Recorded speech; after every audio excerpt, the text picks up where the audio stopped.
الحمد لله رب العالمين، والصلاة والسلام على أشرف الأنبياء والمرسلين نبينا محمد وعلى آله وصحبه أجمعين. أما بعد، السؤالات وجوابات ولا سم نشست الله سبحانه وتعالى بتوفيق سر شروكو او بديكي چه کم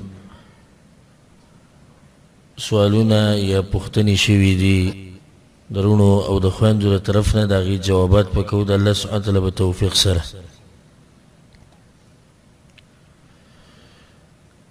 اولنی سوال هغه دا دی چې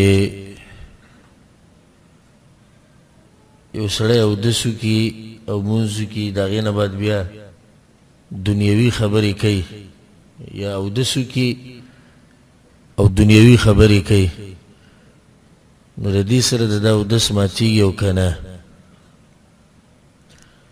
او دویم چې سړی نوکونه واړه کړي، دې سره اودس ماتېږي او که نه؟ الجواب، دا خبره د ساتي چې شریعت یو څو خبرې ښولي چې د هغې د لاسه اودس ماتېږي، او اکثر د عوام د ځان نه خبرې کوي، یا د یو ملا نه اورېدلي خو بې دلیله خبرې د هغې د لاسه ځان ته هم ګرانه کړي او نورو مؤمنانو مسلمانانو ته هم. او په دې باندې الحمدلله زموږ تفصیلي درسونه دي، هغه واورئ. د بلوغ المرام په شرحه کې دغه شان مشکات المصابیح او په هغې کې موږ تفصیلا ذکر کړي چې په کومه خبره باندې اودس ماتېږي، په کوم نه ماتېږي.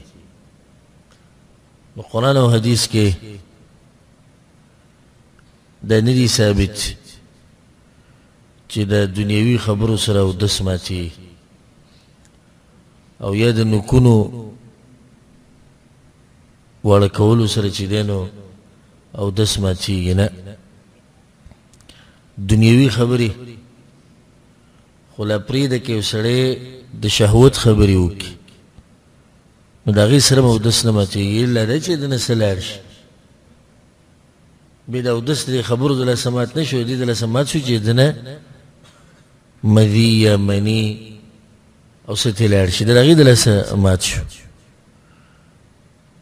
بیا نوکونه واړه کول، وایي دا نوکونه چې واړه کړي نو لاندې ته هغه وچ ځایونه ښکاره شي او دا په اودس کې نه وینځلی شوي، داسې پالتو خبرې.